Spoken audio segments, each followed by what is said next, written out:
सभी दोस्तों को भाइयों बहनों को बहुत बहुत नमस्कार। आज हम लोग बात करेंगे यूपी बोर्ड क्लास 10th या फिर एमपी बोर्ड है, किसी भी बोर्ड में ये टॉपिक जरूर पूछा जाता है। मोस्ट इंपॉर्टेंट टॉपिक है, ग्रामर का टॉपिक है ये, जिसमें आपके रस, अलंकार, रोला और सोरठा पूछे जाते हैं। ये किसी किसी सेट में आपके टॉपिक वाइज पूछे जाते हैं। परिभाषा की, रोला की परिभाषा लिखिए, सोरठा की परिभाषा लिखिए, या फिर किसी किसी सेट में आपको उसके लिए उदाहरण दे दिए जाते हैं और आपसे पूछा जाता है कि ये किस चीज़ का उदाहरण है, आपको दे दिया जाएगा ऑब्जेक्टिव क्वेश्चन में। हास रस, करुण रस, इस टाइप से आपको दे दिया जाएगा।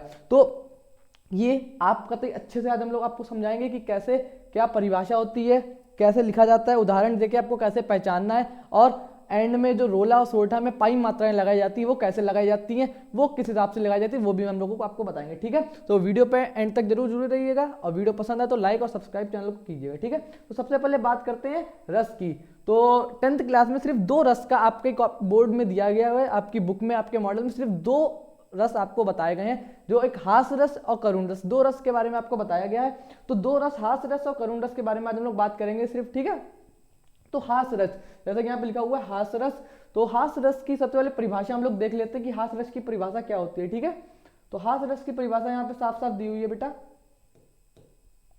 हास रस से मतलब आप खुद ही समझ, हास रस किसी की वेशभूषा, हम आपको पहले साधारण भाषा में बता दे रहे हैं, फिर ये जो कॉपी की या किताब की लैंग्वेज में बताएंगे। पहले नॉर्मल भाषा में हास रस से मतलब ये होता है जब हम किसी की वेशभूषा, किसी के चलचित्र या किसी के कुछ कार्य को देख के अपने अंदर से हंसने का, मतलब हंसी आती है, किसी की देख के, किसी की वेशभूषा देख ली या किसी के कारनामे देख लिया, ऐसे कि देख के हंसी आ गई, तो उसी को हास रस कहते हैं। उसी की किताबी लैंग्वेज में इसे कहते हैं हास रस। किसी के स्थायी भाव हास है, इसका स्थायी भाव अगर पूछा जाए ऑब्जेक्टिव में, आपको पूछा जा सकता है कि हास रस का स्थायी भाव क्या है, तो हास रस का स्थायी भाव हास है। किसी व्यक्ति के विकृत रूप, आकार, वेशभूषा, जैसा कि मैंने बताया, किसी की वेशभूषा, आकार, चलचित्र को देखकर हृदय में जो विनोद का अभाव उत्पन्न होता है वही हास्य कहलाता है, इसी को हास रस कहते हैं। ठीक है, तो ये परिभाषा थी।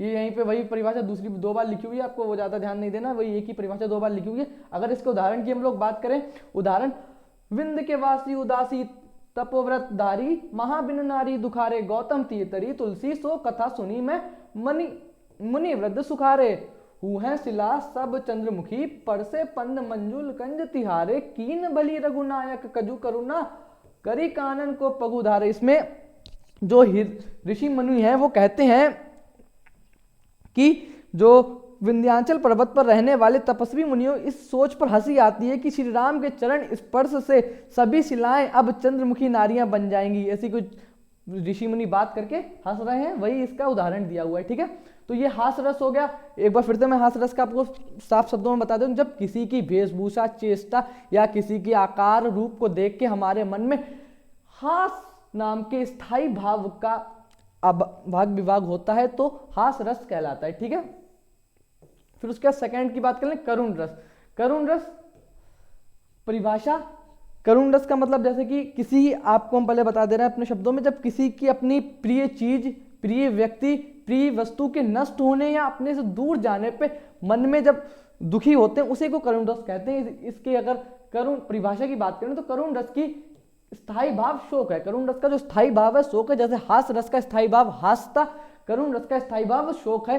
शोक नामक स्थायी भाव जब विभाग, अनुभाव और संचारी भावों का संयोग करता है तब करुण रस की निष्पत्ति होती है। जब किसी की, हमारे प्रिय वस्तु, व्यक्ति की दूर जाने या नष्ट हो जाने से हमारे मन में जब शोक नाम का स्थायी भाव जागृत होता है तो वहां पे करुण रस होता है। ठीक है, अगर इसके उदाहरण की बात कर ले हम लोग, तो मणि खोए भुजंग सी जननी, फंसा पटक रही थी शीश, अंधी आज बनकर मुझको किया न्याय तुमने जगदीश। तो ये एक उसका उदाहरण हो गया, बहुत अच्छा है। करुण रस, देखिए यहाँ पे आपको 10th क्लास में सिर्फ 2 ही पूछे गए हैं, हास रस और करुण रस। वैसे वीर रस और बाकी और भी शौर्य रस हैं, तो इसमें 10th क्लास में सिर्फ हम लोगों के 2 रस की बात की गई है। दोनों रस मैंने आपको बता दिए, 2 नंबर का रस आता है, तो इसे अच्छे से याद कर लेना। ज्यादा बड़ा टॉपिक नहीं, छोटा सा टॉपिक है। आप एक बार इसे देख लेंगे वीडियो को, जरूर आपको पूरा टॉपिक समझ में आ जाएगा। अगर इससे रिलेटेड उदाहरण आते हैं तो आप लोग पढ़िएगा, उदाहरण देख के, जैसे उदाहरण में कहीं हंसी टाइप का कुछ आ रहा है या फिर थोड़ा सा वेशभूषा या किसी इस टाइप से रिलेटेड है, तो आप समझ जाएंगे कि ये हास रस का, कहीं पे दुखी से रिलेटेड, दुख से रिलेटेड, शोक से रिलेटेड कुछ आपको उदाहरण आया तो वो करुण रस का है। ठीक है, अब हम लोग अलंकार की बात करें तो आपके में 3 अलंकार पूछे गए हैं 10th क्लास में, उपमा, अलंकार, रूपक अलंकार, उत्प्रेक्षा अलंकार, 3 अलंकार की हम लोग आज बात करेंगे। मोस्ट इंपॉर्टेंट अलंकार है, बहुत काम आने वाले। अगर ये 12th वाले बच्चे भी ये वीडियो देख रहे हैं तो उनके भी जरूर काम आएंगे, ठीक है। उपमा अलंकार, उपमा अलंकार की परिभाषा की हम लोग बात कर लेते हैं। सबसे पहले,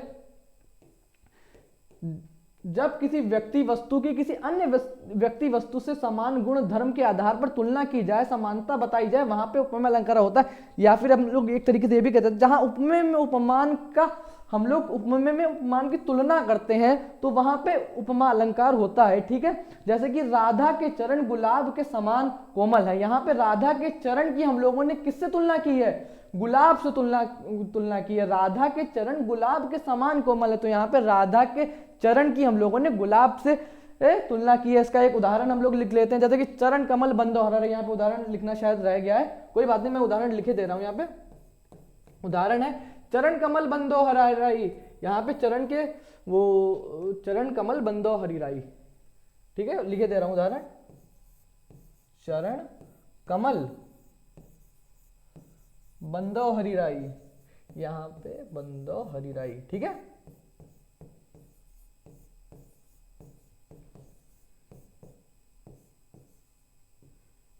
हरिराई, ठीक है, ये उसका उदाहरण हो गया उपमा अलंकार का। एक बार मैं फिर से बता दे रहा हूं, जहां पे उपमेय से उपमान की तुलना की जाए वहां पर उपमा अलंकार होता है, ठीक है बेटा। चलिए, अगर आपको ये पीडीएफ चाहिए है तो बहुत शॉर्ट शब्दों में लिखा हुआ है हमारे यहाँ पे, बहुत ज़्यादा आपको किताबी लैंग्वेज नहीं हुए, ऐसे शब्दों में लिखा हुआ कि बच्चों को आसानी से समझ में आ जाए। ये आपको टेलीग्राम चैनल पे सक्सेस विद आशुतोष सर पे मिल जाएंगी सारी पीडीएफ, ठीक है। चरण कमल बंदो हरिराई इसका उदाहरण हो गया। फिर हम लोग सेकंड नंबर पर आता है रूपक अलंकार की। रूपक अलंकार ये भी मोस्ट इंपॉर्टेंट अलंकार है बेटा, यहाँ पे परिभाषा होगा, थोड़ा सा मिसप्रिंट हो गया होगा। रूपक अलंकार, जहां उपमेय में उपमान का भेद रहित आरोप होता है वहां पे उपमेय अलंकार होता है, अर्थात उपमेय और उपमान में अभिन्नता प्रकट की जाए वहां पे रूपक अलंकार होता है। जहां पे में उपमेय में उपमान का भेद रहित आरोप होता है वहां पे रूपक अलंकार होता है। एक बार मेरे साथ फिर से बोलिए, जहां पे उपमेय में उपमान का भेद रहित आरोप होता है वहां पे रूपक अलंकार होता है। मोस्ट इंपॉर्टेंट है ये अलंकार, बहुत सरल है, ठीक है। अगर इसके उदाहरण की हम लोग बात कर ले तो, मुख चंद तुम्हारा देख सके मन सागर मेरा लहराता, यहाँ पे मुख चंद तुम्हारा देख सके मन सागर मेरा लहराता, ये रूपक अलंकार का उदाहरण है, बहुत अच्छा उदाहरण है। और उदाहरण जरूर याद कर लेना। अगर आपको परिभाषा के संग में उदाहरण आता है, 1 नंबर की परिभाषा आती है, 1 नंबर का उदाहरण आता है। अगर आप उदाहरण नहीं लिख के आते हैं तो आपका 1 नंबर कट जाएगा। तो उदाहरण जरूर याद करना है, चाहे वो हास्य रस का हो, करुण रस का हो, या किसी भी अलंकार का उदाहरण जरूर याद करना है, ठीक है। तो यहाँ पे दूसरा अलंकार भी हो गया। उसके बाद हम लोग लास्ट अलंकार की बात कर लेते हैं, उत्प्रेक्षा अलंकार। ये उत्प्रेक्षा अलंकार, इसकी परिभाषा है, जहां उपमेय में उपमान की संभावना की जाए वहां पे उत्प्रेक्षा अलंकार होता है। मनु मानो जनु जानो मनहु जनहु आदि उत्प्रेक्षा के वाचक शब्द हैं। ये इस टाइप से इसमें शब्द में आएगा, जैसे कि यहाँ पे मनो आ गया, तो इससे जो रिलेटेड उदाहरण होंगे उनमें ये शब्द आएंगे, ठीक है। तो सोहत ओढ़े पीत पटु श्याम सलोने गात, मनो नील मणि शैल पर आतुप प्रयोग प्रभात, ये इसका उदाहरण हो गया। बहुत अच्छा सा, ये भी शॉर्ट सी परिभाषा है, ज्यादा बड़ी शब्दों में नहीं लिखी गई है हम लोगों ने, यहाँ पे बहुत अच्छे शॉर्ट शब्दों में हम लोगों के लिए प्रोवाइड करवाई गई है। एक बार फिर से हम लोग परिभाषा याद कर लेते हैं, जहां पे उपमेय में उपमान की संभावना की जाए वहां पे उत्प्रेक्षा अलंकार होता है। जहां पे उपमेय में उपमान की संभावना की जाए वहां पर उत्प्रेक्षा अलंकार होता है, ठीक है। बहुत बढ़िया टॉपिक है ये भी। यहाँ पे हम लोगों के तीनों अलंकार खत्म हो जाते हैं। फिर हम लोग सोरठा की बात कर लेते हैं, सोरठा, ठीक है। तो सोरठा की सबसे पहले परिभाषा की बात कर लें तो यहाँ पे 4 पंक्तियों वाला एक सममात्रिक छंद है। इसमें 8 चरण होते हैं, इसके प्रत्येक चरण में 11 और 13 के विराम में यति होती है, 24 मात्राएं होती है। ये आपकी दी हुई है। इसकी मात्राएं कैसी लगाई जाती हैं ये भी मैं आपको बताऊंगा कि मात्राएं कैसी लगाई जाती हैं। जहां पे छोटी मात्राएं, ये अगर सिंगल वर्ड लिखा हुआ है तो वहां पे 1 की मात्रा ऐसे बनती है, और जहां पे 2 की मात्रा बनानी होती है वहां पे ऐसे बनाई जाती है हम लोगों की, ठीक है। तो 4 पंक्तियों वाला होता है, 1 पंक्ति, 2 पंक्ति, 3 पंक्ति, 4 पंक्ति, और प्रत्येक में 24 मात्राएं होती हैं, ठीक है। जहां पे हम लोग बताते हैं, जैसे इसमें 2, थोड़ा छोटा कर लेते हैं,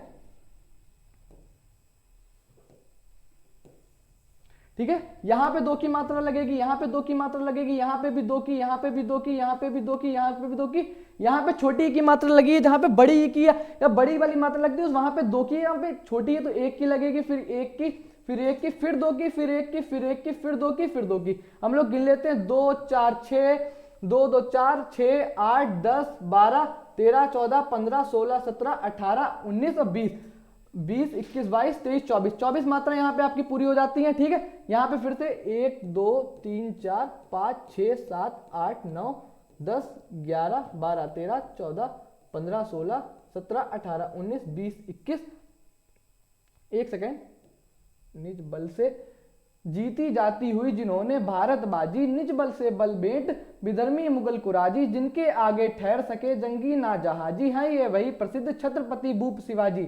ठीक है, इसके एक बार चेक कर लेते हैं, मात्राओं में कुछ गड़बड़ आ रही है।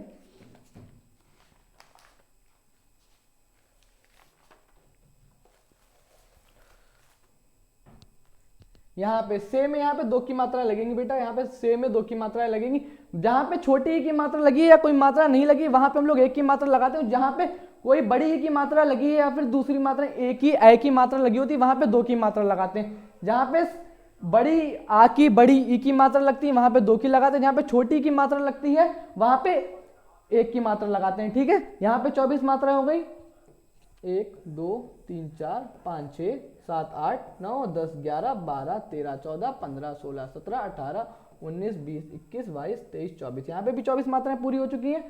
1 2 3 4 5 6 7 8 9 10 11 12 13 14 15 16 17 18 19 20 21 22 23 और 24, यहाँ पे भी 24 मात्राएं पूरी हो चुकी हैं। ठीक है,